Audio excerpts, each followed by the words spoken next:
I'm Jim Collison, live from Omaha, Nebraska, in the Gallup offices in Sydney, Australia. This is Gallup's Call to Coach, recorded on March 8th, 2016.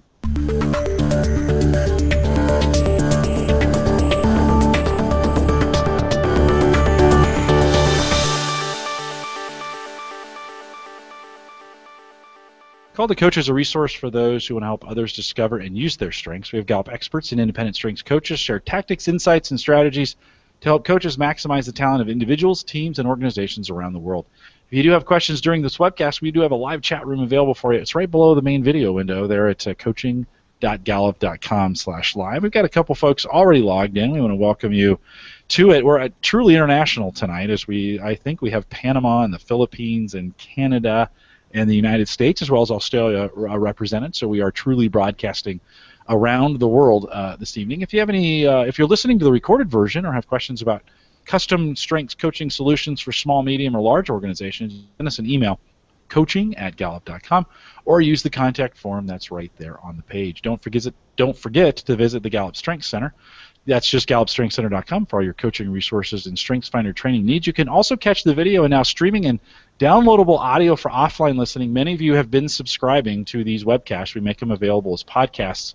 And using the mobile apps that are available on your iPhone, which has a built-in podcast app, or any number of podcatchers that are available on Android, you can download these programs and listen to them in a car, on a train, in a plane, recapture that time that you would normally be traveling, and you can hear those at your convenience in a time-shifted manner. All the options to be able to do that and everything you need from our social media pages is available at the Coach's blog, coaching.gallup.com. Get you there. Ann Lingenfelter is our host today. She works as a learning solutions consultant, apparently Rookie of the Year, there in our Gallup office in Sydney. And Ann, great to see you as we play these dual roles now as you flip back and forth between Sydney and Singapore. You got an allegiance at this point? You like one office, but you kind of play that to your favor? I could never pick which one is my favorite because I love both places so much. So yeah, I just am one of those really lucky people that gets to spend time in both. So I count myself as very, very fortunate. So look, Jim, the guest that we have today, Yvette Martin, is someone that you're going to love.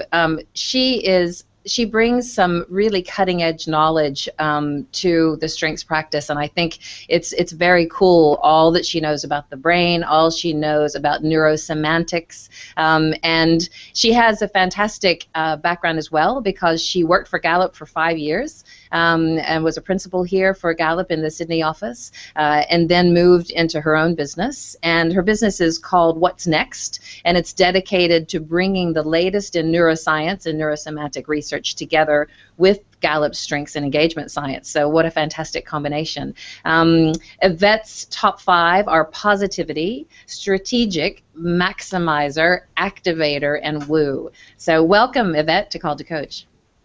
Thank you very much. It's an honor to be here with you and Jim. Well, look, I know I want to talk about your journey that got you to Gallup and then from Gallup into your own business. But let me back up just a bit. Explain, please, what is neurosemantics? So neurosemantics is the study of how we encode meaning and then how that drives our behavior and our view of reality. Yeah. In a nutshell. Yeah, and how? I mean, is that like Enneagram? So I know that's something that you are going to be speaking to our Australia certified coaches about in one of our alumni events that's going to be coming up. And I had never heard of it before, but others that I've spoken to have. Can you tell us a little bit about that one specifically and how it interplays with strengths? Certainly. Well, the Enneagram is separate from neurosemantics. I was introduced to the Enneagram throughout my neurosemantic training and coach certification with the coaching room. So that's the tool that they use. It's very similar to the StrengthsFinder in that it's used in coaching to help identify the patterns of thoughts, feelings, and behavior. The way that I use them and kind of, I just see that they're so aligned so beautifully. Strengths for me is how a person behaves in the world, and it's kind of those surface level motivations behind how we think, feel, and act. The Enneagram has a 5,000-year-old history, if you believe it. It's like an ancient philosophy. And so back in the 60s, a couple of American psychologists took that ancient philosophy or a spiritual practice and created an assessment tool out of it. So I know a lot of companies and personal coaches use it as a coaching tool very similar to Strengths. The difference being is that there's 9 categories or 9 core personality types, each driven by a core motivation and a core fear. So the way that I like to align it with Strengths is that Strengths show us how we show up in the world and give us a language around what makes us great and how we can be more effective within a role. The Enneagram, for me, and how it's played out in my own personal development, tells me why I have the strengths that I have. So for me, being a type 7, I'm a kind of enthusiast is the label for the type 7.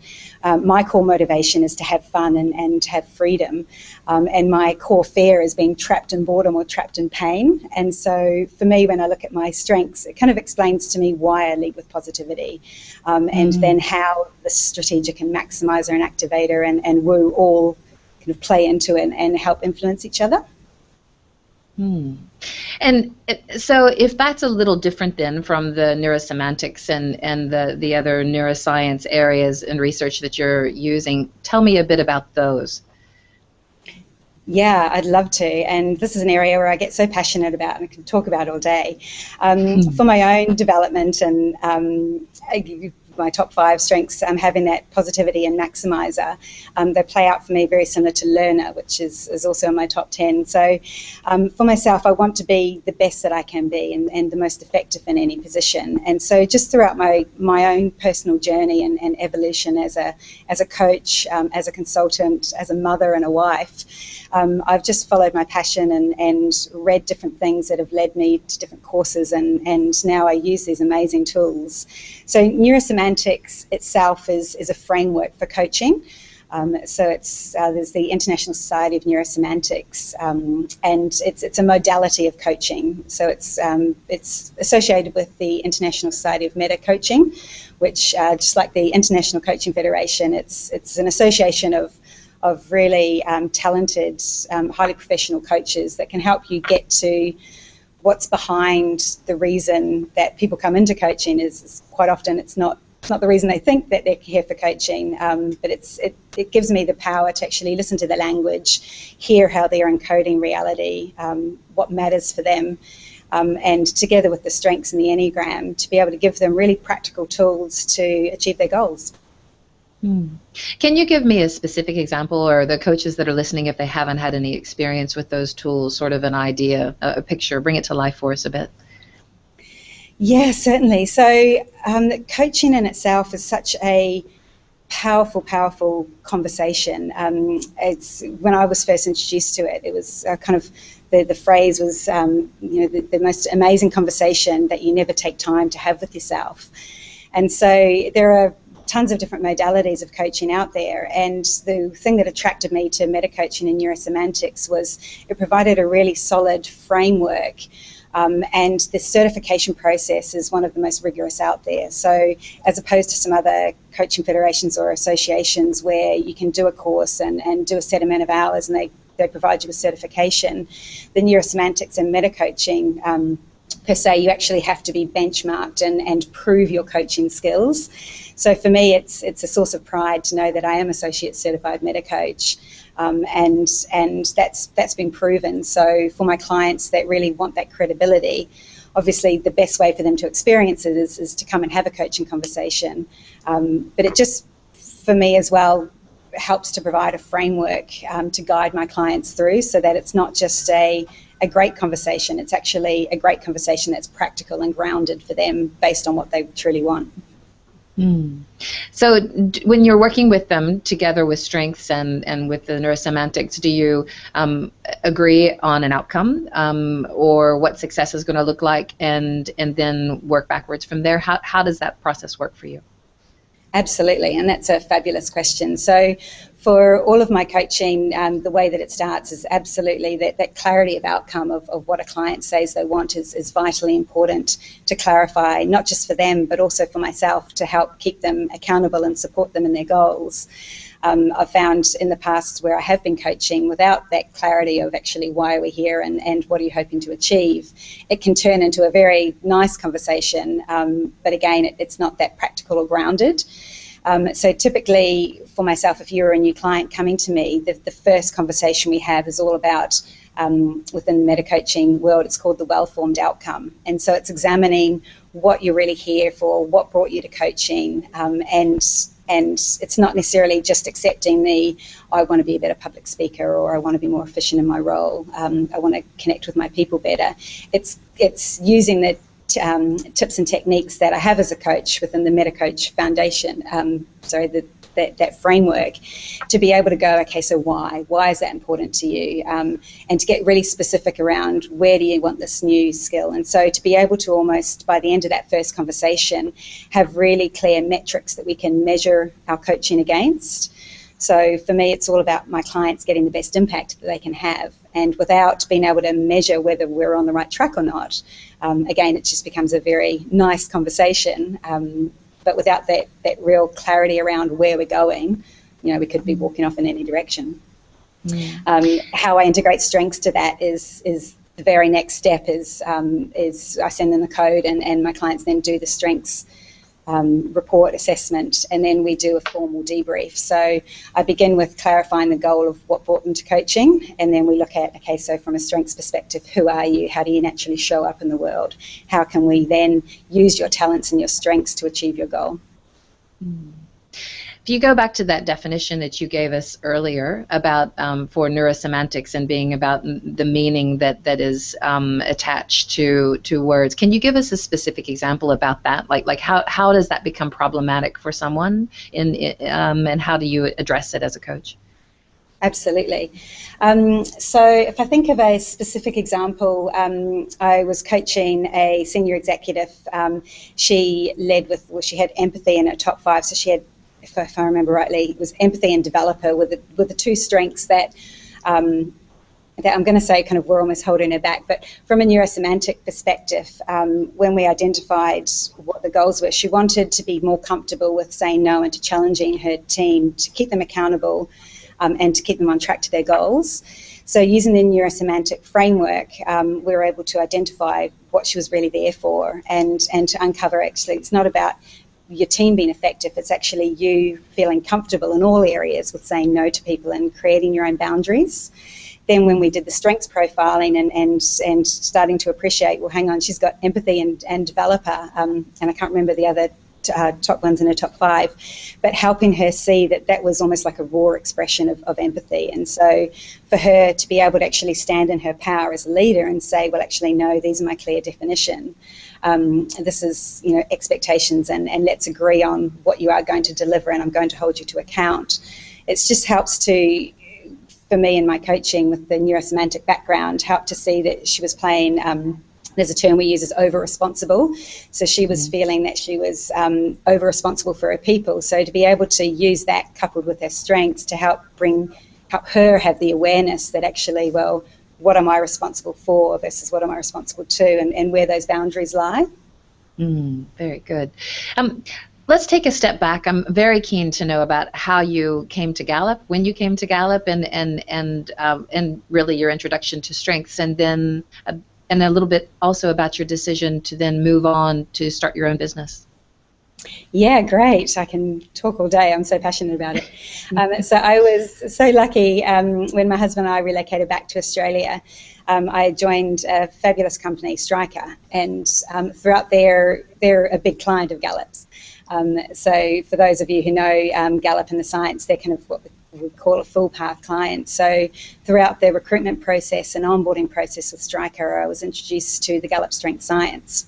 In fact, Stryker have embedded it so much within their business, I actually thought it was a Stryker tool and a Stryker development plan. Everything they do, and choosing managers, you go through another kind of talent selection process, which is all based around, do you have the talent for the role?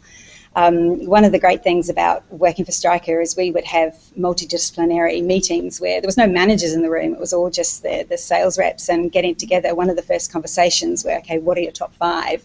And so it was really embedded as a culture. So for individual employees, we were taking the responsibility to say, who's around the table, what talents and strengths do we have to use, and how can we get the most out of this effective steering committee or team or whatever project we were working on.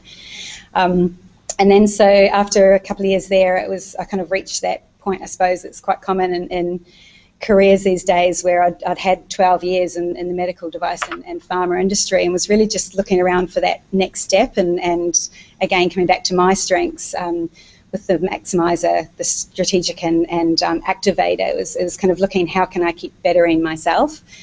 And I realised I just love the strengths conversation and the conversations that I would have with my managers, and then my people as well. And then recognising that we had a Gallup office here in Sydney, so it was just a perfect opportunity to step sideways out of pharma and med device into the consulting coaching world. And so I know when I look at my strengths, when I did my application letter to Gallup, I reread it the other year and was laughing because I think it was so cheesy. It's like, I'm really looking forward to soaring with my strengths at Gallup. And then knowing I have positivity number 1, it's like, yeah, okay. It's not necessarily that professional or corporate speak, but, you know, it was an authentic expression of myself. So as you said, I was a principal at Gallup here in Sydney for just over 5 years, and just was blown away time and again by seeing the change in my clients' organisations, and for their people managers to be able to give them permission to talk about what makes them great, and seeing the engagement levels that we were tracking from year to year with different teams that really got it and decided to integrate the strengths into their and engagement science. So the two of them together just work so well and so powerful. And the reason I left Gallup was I had a baby, my second child, and while I was off on maternity leave, I kept getting requests for coaching, and realised that this is an ideal opportunity to really follow my core passion of coaching and empowering people to own what makes them great, and to really unleash their full potential. Which has prompted me to start What's Next, which is my business. And so we at What's Next now are all about, very similar to Gallup, about strengthening businesses by empowering people to own what makes them great and know how to be effective in their role, whether that be people leaders, people managers, or individual team members. Mm-hmm. Fantastic. In your time at Gallup and also now within your own business, can you talk a little bit about some areas where you have found strengths just really having a lot of impact and really working wonders with clients? Certain examples or places or industries or even times within someone's career when you find that they really can benefit from a strengths approach? Yeah, look, we can have this as a 5-hour conversation because there's just that much positive benefit. The one thing that just constantly amazes me about strengths is its versatility and the positive impact it can have no matter where you are. So most recently I was talking with an executive who was in career transition, and she was just really feeling just flat. She was at that C-suite level and ended up resigning from a company because she felt that her values weren't aligned to the individual company, but she didn't have a language to talk about why it was that she was uncomfortable or why she was feeling stagnant. And then so we began strengths coaching, and to be able to give her the language around, well, hang on, these are my strengths, and this is what makes me feel strong when I do them. These are the behaviours that really motivate me and juice me up. To see that she wasn't given the opportunity within her previous role to do that. So through a couple of conversations now, she has now found another company, and she's just soaring with her strengths. She's going from strength to strength in her own career. So that's one aspect that I find time and time again is helping reinvigorate a person's career. The other really impactful thing within that process is helping people through the interviewing process. So it just kind of naturally it's it's quite strange for us to talk about what's good about ourselves, and even rarer still to talk about what makes us great. And so when people go through this interviewing process, even when you're at that senior executive level, it can be quite difficult for people to articulate their value.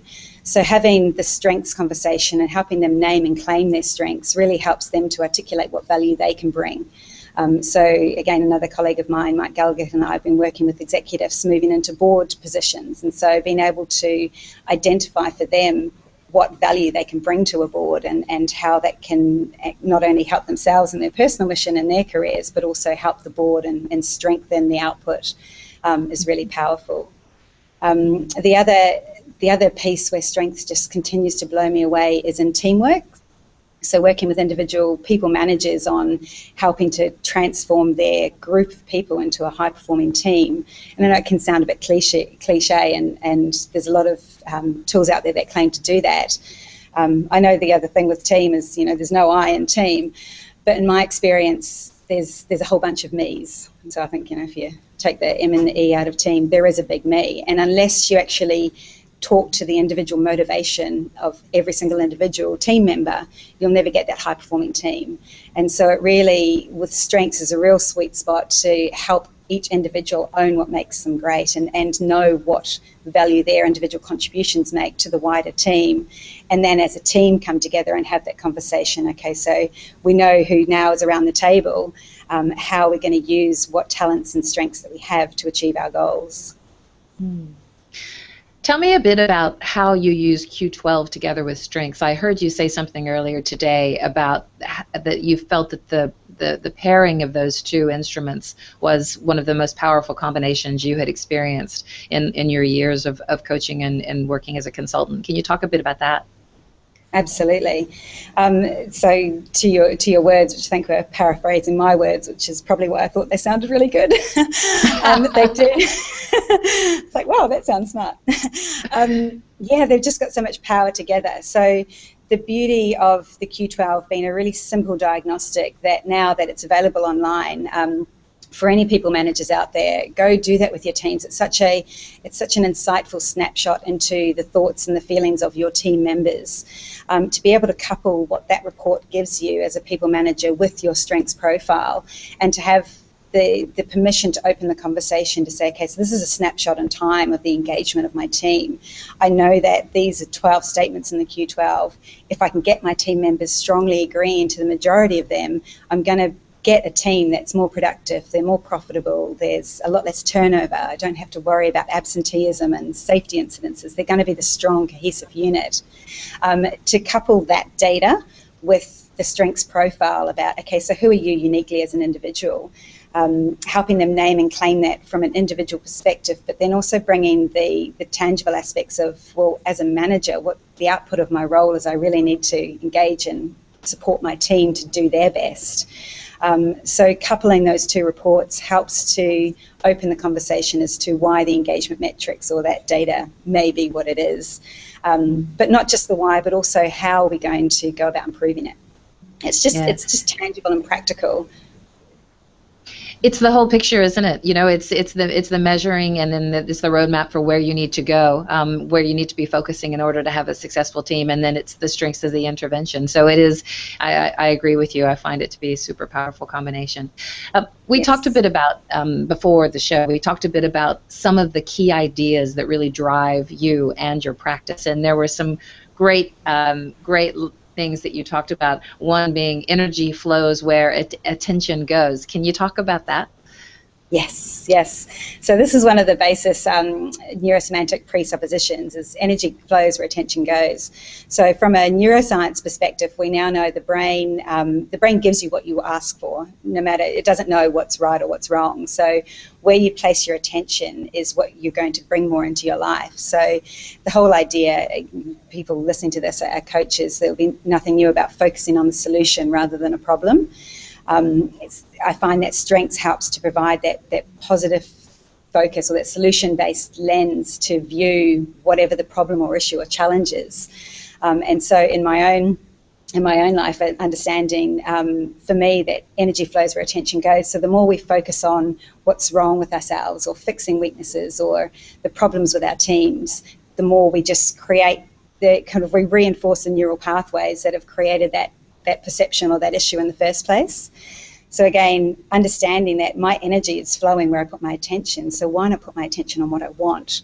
Not necessarily ignoring my weaknesses or ignoring the challenges, but let's bring the challenge into line with actually what do I want to achieve here. And so you just naturally bring that solution focus.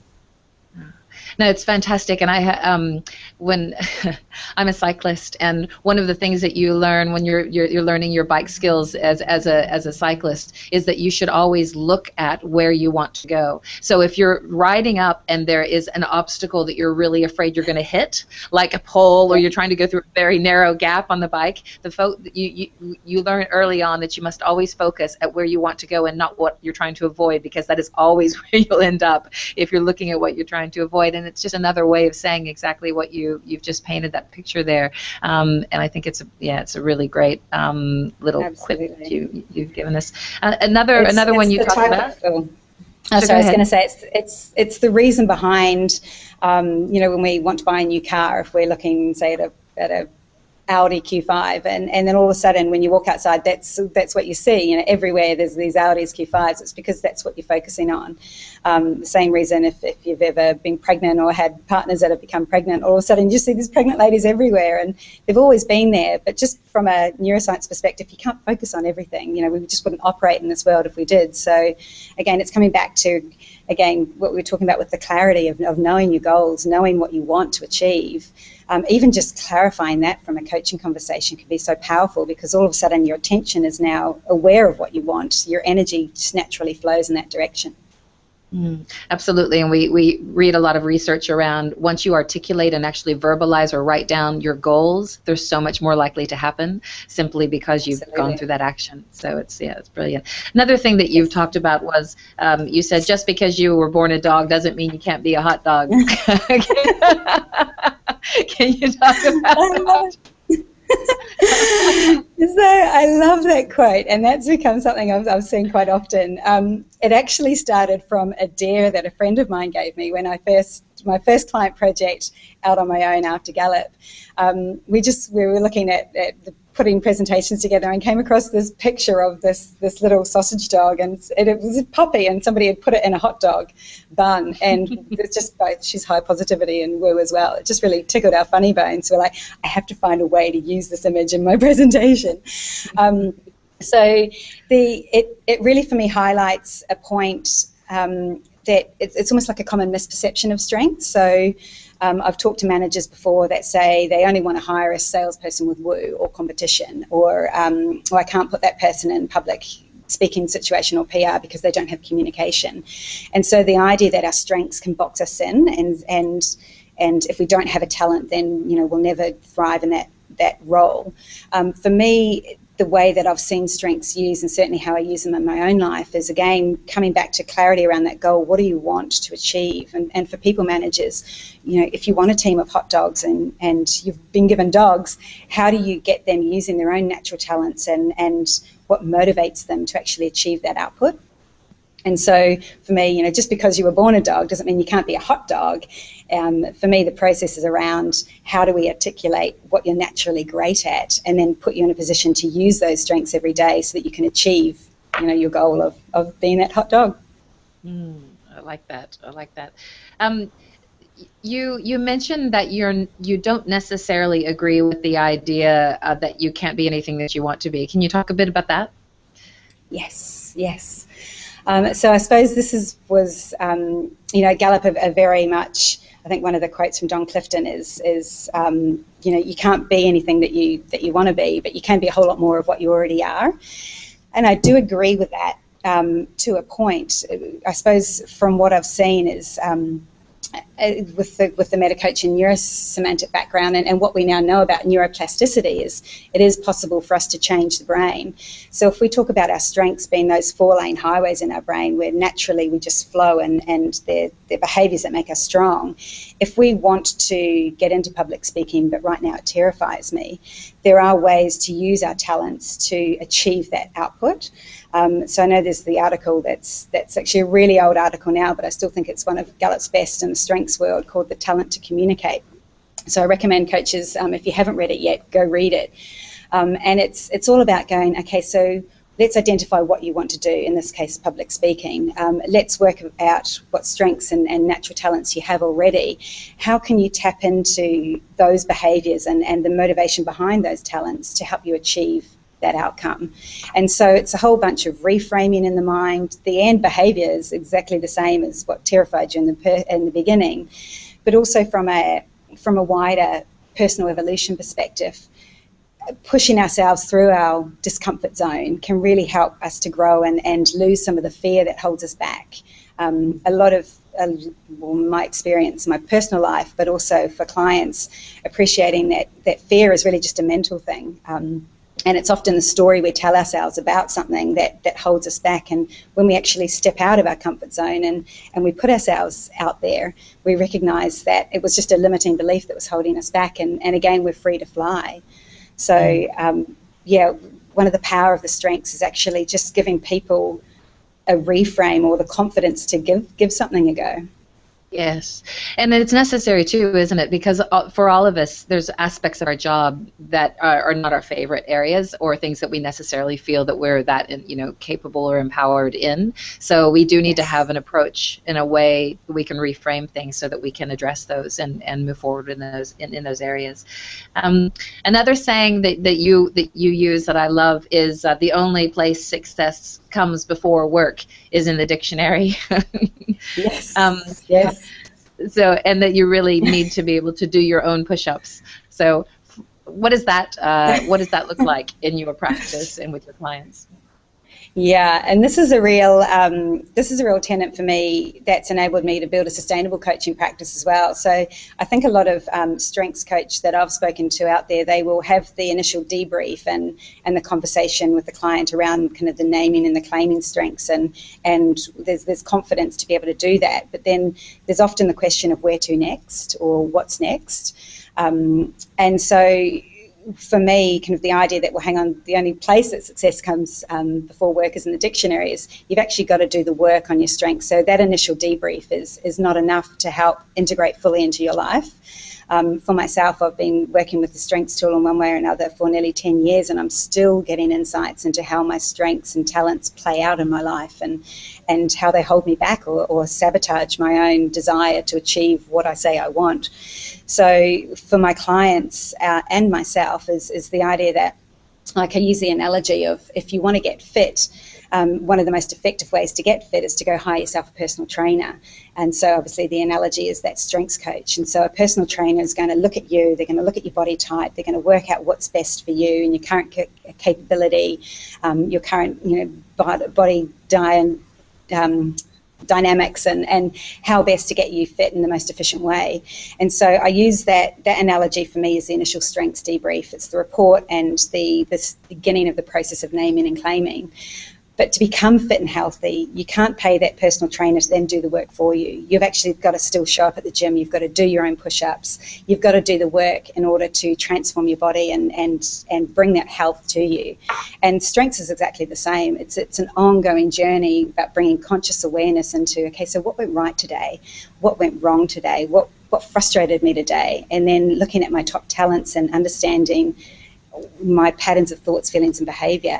How did that play into what went wrong, and how can I take ownership and actually create a better day tomorrow? Yeah. And so it is, I mean, you touched on before the necessity of adults taking responsibility for our lives and for the outcomes. And you mentioned a formula that you use in your workshops, which is H plus R equals L. H plus R equals L. What does that mean? H plus R equals L is the only equation you'll ever need. So for all those of us that hated maths, actually that wasn't me, I love maths, but yeah, that didn't enjoy algebra, this is a recipe that I've found for creating an extraordinary life. So the H represents what happens to us. It's the external events, the people that happen to us and what they do to us. A lot of people think that the equation in life is H equals L. So they come up with excuses and stories and argue for their own limitations around, well, hang on, my wife left me, so this is why I am who I am. or I was in an accident back in university, and this is why I have this limitation.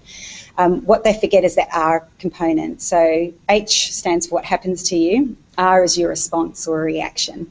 So two people can see the same event or can have the same experience, and they'll have completely different interpretations and perceptions on it. And that's where the strengths comes in. And so strengths really are our lens, or the way that we perceive the world and how we act in the world.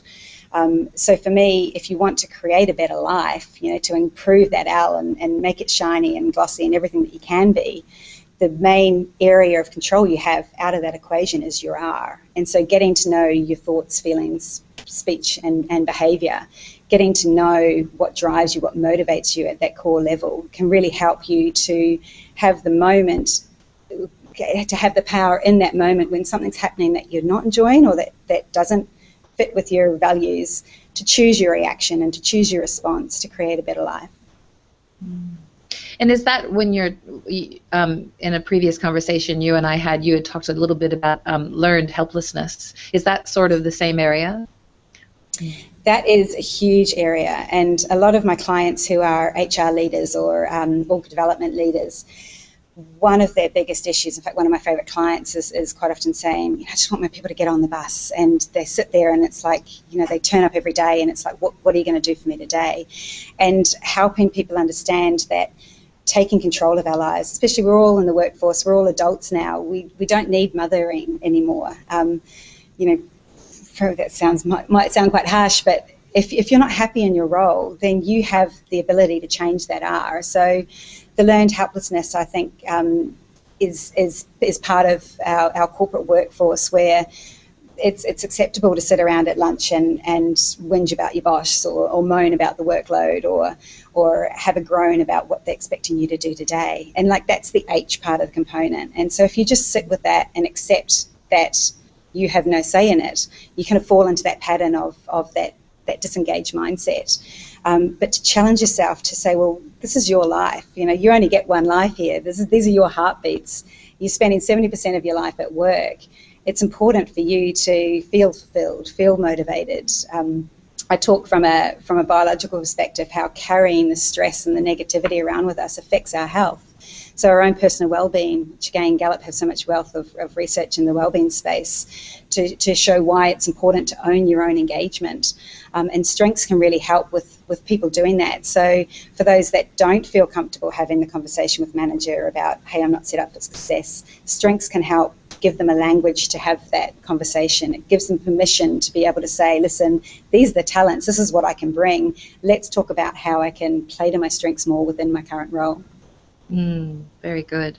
And also the idea of everyone having a unique perspective and how that is complemented by using strengths. Can you talk a little bit about that aspect? Absolutely. So one of the things that I absolutely adore about StrengthsFinder is that stat that you've got a 1 in 33.39 million chance of finding somebody else or bumping into somebody else with the same top 5 in the same order. If you think there's 7 billion people on the planet, that's potentially 212 other people walking around there with the same top 5 as you. But when you think about, you are more than just your strengths. So you are the combination of your background, your history, your culture, the family conditions, your education, your experiences that you've had in life. There's not a single person on the planet that thinks the way that you do. And I like to use the analogy or the visual in a lot of my workshops of, the old-fashioned optometry glasses where they would figure out what how are you seeing the world. And for me, the strengths profile, the strengths tool is really a way for us within business or within personal coaching. That's our little kit box. And so understanding that everybody has a unique perspective helps take away the sting of, well, somebody doesn't agree with me. Of course they don't agree with me. They don't see the world the same way that I do. And I talk to a lot of people managers that get very frustrated and be like, I just don't understand my staff, or, if I was him, I'd be doing this and this and this. In fact, just yesterday I had a conversation with a people manager who was just blown away because he'd given one of his staff an opportunity and he just couldn't understand why 3 months later his staff member came back to him and said, I want out. He's like, if that was me, I'd be, and he was really driving himself insane over it. And so to be able to have that conversation around, well, we've all got different talents, we've all got different things that motivate us, and he just doesn't see that same situation the way that you do. It just helped to, he was able to let all the frustration and the anger and the angst to go, and he was able to kind of bring back what I talked about before about being over-responsible for this young guy, that he saw all this talent and this potential, and he felt he was giving him a great opportunity. It was playing to his developer, but recognizing that, well, you can take a horse to water, but you can't make them drink. And from our individual perspective, that's not, for him in this time, that's not what he wants to do. So why drive yourself insane over it? Yeah, awesome. Jim, is there anything that you wanted to ask, or anything out in the chat room that we should, any questions we should address from the chat room? Yeah, I think a good question, one I can't believe I haven't been asking like on every program we've done, which is, what's next for you as you look ahead, for the future? Mm-hmm. What are you excited about around strengths and around the movement we have going on here? What's exciting you about what we're doing? Yeah, I love that you want to ask that question, because that's the name of my business, What's Next? Mm-hmm. You can use that anytime you want. One of my taglines coming up with a business identity was the best way to predict the future is to create it. And so I am just so honored to be part of Gallup's drive, and I love the way we were talking this morning about it's not just a profiling tool, it's a movement. So to be part of the process of getting 1 billion people around the world owning their strengths and playing to their strengths. So what's next for me is to continue this journey of bringing the idea that it's okay. It's not only okay to talk about what makes us great, but it's actually so much more effective and really vitally important for our own personal well-being that we understand what makes us great and we build our lives around that. Because at the end of the day, we've all got this default future that's our life, that's stretching out, barring an accident or some other unforeseen circumstance. We're all going to turn around one day and be 60 or be 80. And don't we want to have the laugh marks on our face and that wealth of experience of knowing that we've had this juicy, meaningful life that we've lived, versus being stuck in that learned helplessness forever, and understanding from a neuroscience perspective the emotion contagion that happens and the effect that you have on those around you. It's vitally important that we each understand what makes us great, so that we can then inspire and give other people permission to let their own light shine. To blatantly rip off Marianne Williamson's words. Well, and JB asks a similar question. We just released a book, Strength-Based Parenting, and so he wants to ask you how, he's curious to see, how does your parenting change, or how, now that you have kids, or a kid. Yes. How many do you have? How many children do you have? I've got 2.5. 2 and 1 on the way. Very, very yes. Cool. On the third. Has that changed yes. the way for you personally? Have your children, and this is a question I love, because I always say yes to it, but have your children changed the way you think about your own strengths? Oh my gosh, yes. Oh my gosh. They are just so I always have my own coach, and I will always have my own coach, but I think in terms of value for money, my children are the best coach that I have. It's just so amazing to see these little people growing up in the world and having the knowledge that I have about leading with authenticity and appreciating how much kids are just really a sponge of what's going on. So yes, they adopt our speaking habits, but so much more powerful is our behavior in the world. And so to know that I have these 2 beautiful girls and another child on the way that I get to model, that it's okay to own what makes me great and to actually love myself for who I am, and to stretch myself and to constantly try and show up in my best self on a day-to-day basis. It just fills me, I suppose it's just, I'm honoured that I get to be that guide for them in their journey. But also talking with my husband around our parenting philosophy and having the strengths as a language to say, well, yeah, looking at my eldest daughter is 8, so she's starting to get interested in her report cards, and knowing that she's got a real passion for art and creativity, and she's struggling a little bit with her maths at the moment. So we take her homework and we do fun activities where she can draw things and get the concepts of full and half and a quarter, or her mathematics, like addition and multiplication, as we play to her strengths by going, okay, so let's draw 5 duckies, and they've got to be divided by 10 or times by 10. How many ducks are you going to have? And just to understand what naturally makes her tick, and to help bring things that she has to do alive by playing to her strengths. Yeah, it's great. Yeah, I think it's proof that we're all unique, right? Because if we could really influence our children, they would have very similar themes. I have 5, and they're all very different than me, right? None of them, and I've had a lot of influence on them, and they carry some of my core values, right? I've had the ability to kind of pass some of those values down, but the themes, the building blocks, the basic building blocks they start with are so different. And so as we've learned to parent those, we've really had to look outside of ourselves to say, okay, I know this is how I learn, but I have, my daughter has intellection and individualization, and she digs into books and spends a lot of time alone and wants to read and understand things and understand people.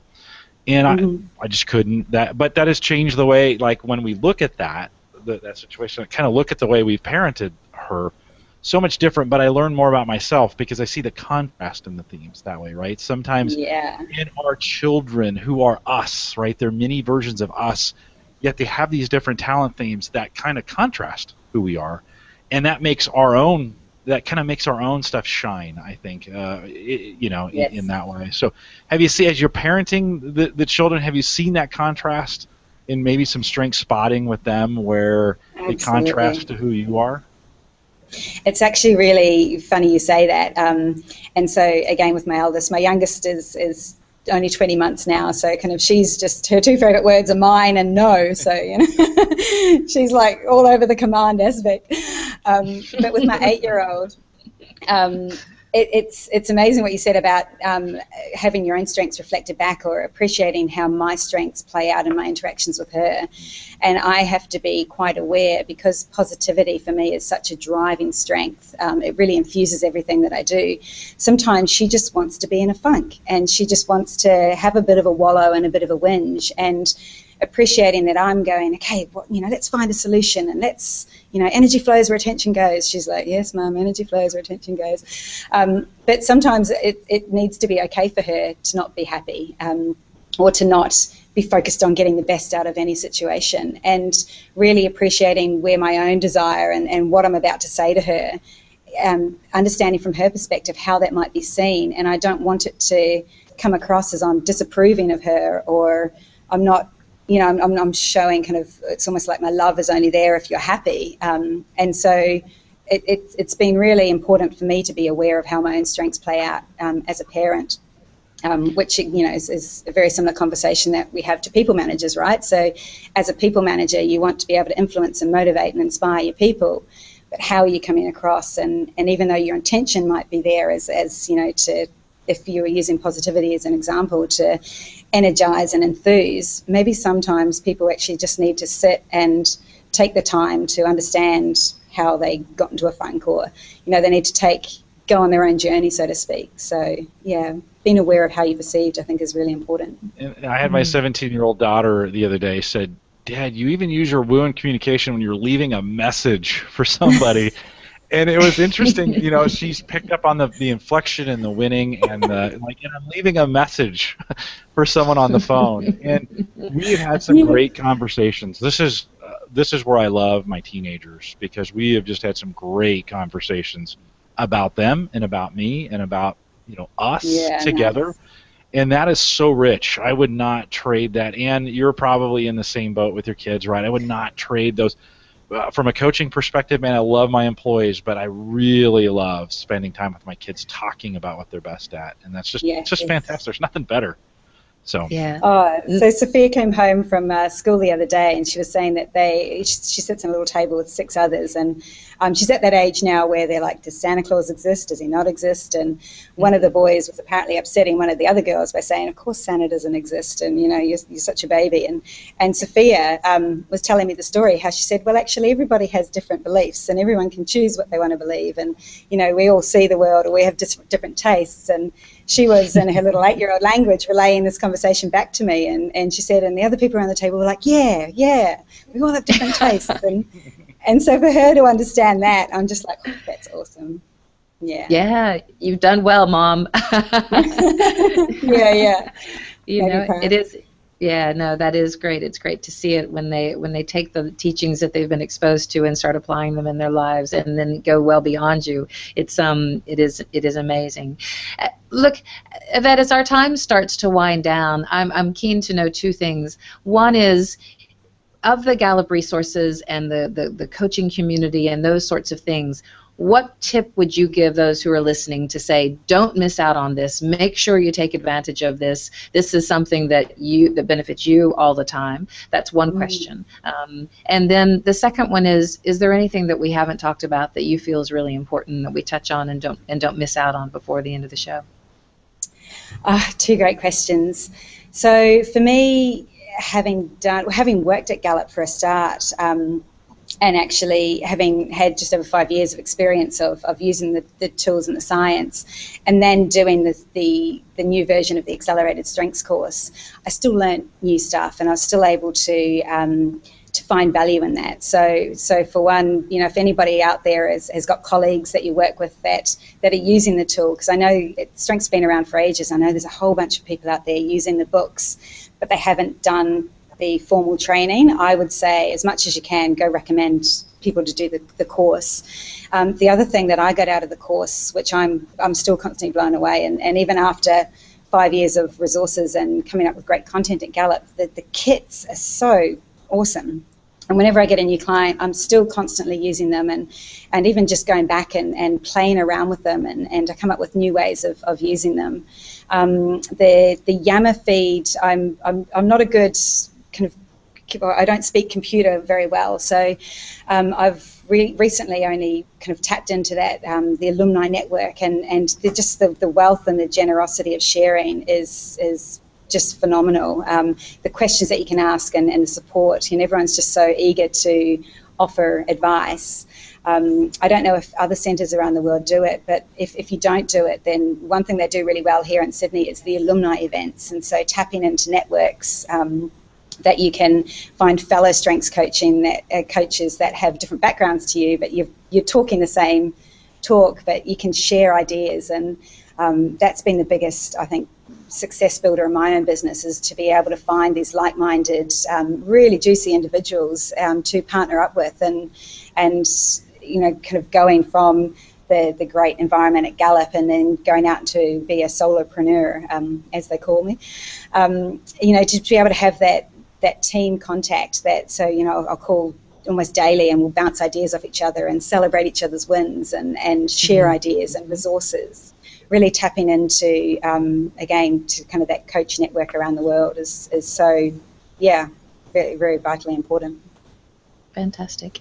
And anything else, any last words, anything that we should have touched on that we haven't, anything else? No, I think the only thing is, I know I was watching one of the previous Call to Coaches with Ryan Hammond, so if you haven't seen that one, go on, because he was great to listen to as well. One of the things, the questions that he was asked was, what do you know now that you wish you knew when you first started? And he was talking about the power of focusing on the top 5. And I was kind of having a little chuckle, because I would quite often do what he was doing, so talking to a client or to a team, and they would say something they enjoyed doing, which was, I could clearly see was a strength that wasn't in their top 5. So I would say, oh, you know, maybe you've got that number 6 or 10. But actually spending time devising how your top 5 play out with you. And it's something that I've, as I said, done recently, again, going back over my top 5. And I know them inside out, but still, when I reflect at the end of each day about what went well, what were my frustrations, I can see stuff playing out that I wasn't fully aware of. So I suppose I feel like I'm waffling now, but one of the things is knowing that strengths is not just a single conversation. It really is a process, and you as a strengths coach have so much power and can provide such positive impact by keeping that focus on what your clients want, that solution, and don't be afraid to just turn up even if you don't have an agenda for the day. Your client absolutely will, and so getting them to re-articulate what they're there for and use your knowledge of strengths to help them achieve that.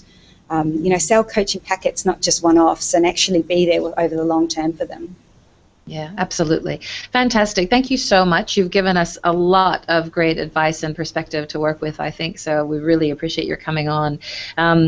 Jim, I'm sure you have some closing words, but I just wanted to mention as we start to close things down, in May we've got a lot of great courses in the Sydney and the Singapore markets. So May 9th to the 13th we have an accelerated course in Sydney, and we will have May 30th to June 3rd, we'll have another accelerated course in Singapore, and then May 10th to 11th, we have a high performance management in Singapore, which is the 2-day course for people managers. So just wanted to get those out there for those who are listening, if they're not certified yet or want to pass that on to others. It's good to have those dates. So I will leave it at that. Great, and thanks. And I'll remind individuals, if it's past May, these are available in a time-shifted format. It could be a year or two. And by the way, Yvette, these things, this is such gold that this will last a decade. What's is really cool about this content, right, is that our hairstyles might get out of date, or the clothes, or we might look a little older. But 10 years from now, the truth is the truth, and so a lot of this stuff will apply as we get down. So if you are listening to that and you're wondering what courses are available for you past that, we have a brand new page available for that if you go to courses.gallup.com. Super easy to remember, very easy to navigate. And if you've heard about our CliftonStrengths Summit that's coming up in July 18th and 20th here in Omaha, it is in the United States. We'd love to have you come over if you can make it. That is now posted out there as well. I'm not supposed to tell anybody that, so you guys it's a secret, okay? Courses.gallup.com. It's available for you. We let our certified coaches know first via email, and if you haven't seen that email yet, check the Yammer group. I posted it there as well for our certified coaches, but that is posted at courses.gallup.com. Remind everyone to take full advantage of all the resources we have available at the Gallup-Strengths Center. That's just Gallup-StrengthsCenter.com. Send us your questions and comments if you'd like to be a guest blogger. We look for those as well if you have something to write, and we may feature that on our coaches blog, which, by the way, is reaching soon. We'll reach 1 million views in our coaches blog. We're pretty excited about that. Send us an email, coaching@gallup.com. You can also catch the recorded audio and video of this show, as long as all the past ones, at the link on our coaches at the coaches blog. We have a Facebook group, YouTube page, iTunes links, RSS feeds. Pretty much everything you need is at the coaches blog, coaching.gallup.com. If it's helpful, we'd like you to share it, and if we want to thank everyone for coming out today, and we'll look forward to the next Called the Coach.